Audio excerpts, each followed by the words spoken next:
Elizabeth I's will, along with Prince Philip's, is said to remain confidential for a staggering 90 years. This tradition of secrecy within the British royal family traces back to a scandalous incident that threatened to tarnish the coronation of King George B. Interestingly, while Queen Elizabeth had her trusted retainer, tall Paul Wybrew, managing her extensive paperwork even after her passing, Prince Philip opted for a different approach. He took it upon himself to organize his papers meticulously, ensuring that everything was in order for posterity. Nevertheless, the contents of their wills will remain concealed from the public eye for nearly a century. Surprisingly, there have been no official announcements of biographers for either the Queen or Prince Philip, adding to the growing skepticism surrounding royal secrecy.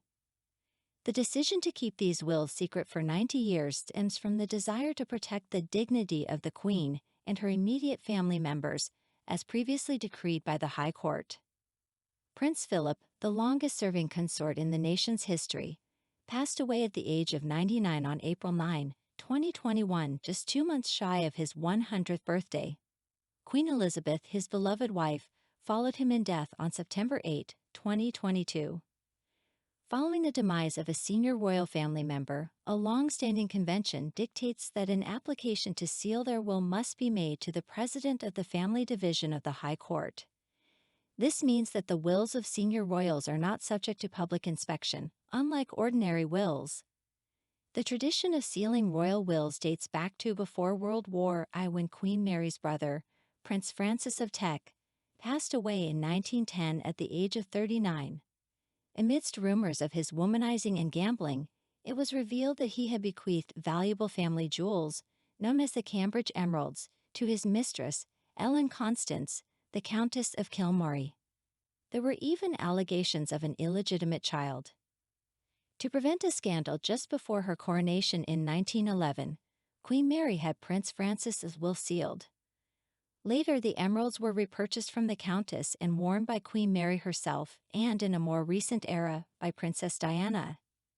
In the case of Prince Philip's will, Sir Andrew McFarlane, the president of the Family Division of the High Court, revealed that he safeguards a secure repository containing 30 envelopes, each holding the sealed will of a deceased royal family member. The earliest envelope is marked as Prince Francis of Teck's will, and the most recent additions are the wills of the late Queen Mother and Princess Margaret. Sir Andrew emphasized that, due to the constitutional position of the sovereign, special practices are in place to protect the privacy of this select group of individuals. He clarified that he had no knowledge of the contents of Philip's will except for its execution date and the identity of the appointed executor. Furthermore, Sir Andrew decided to hold the earlier hearing in private to avoid generating significant publicity and conjecture. This decision was made in the interest of preserving the dignity of the sovereign and safeguarding genuinely private matters. It has also come to light that the royal family has kept the wills of more distant and obscure relatives confidential for over a century. Initially, the names of these 30 royals remained a secret, but they have since been revealed, while the contents of their wills remain undisclosed. These include individuals such as Prince George Valdemar Karl Axel, a second cousin to Prince Philip, and Prince William of Gloucester, a grandson of George B., and a cousin of Queen Elizabeth II, who tragically died at the age of 30 in an air crash. Notably, even a non-royal banker, Leopold de Rothschild, was erroneously included on the original list, which has been deemed in error. In 2007, an application to unseal the wills of the Queen Mother and Princess Margaret was dismissed. The applicant, Robert Andrew Brown, claimed to be Princess Margaret's illegitimate child and sought to inspect the wills to support his claim.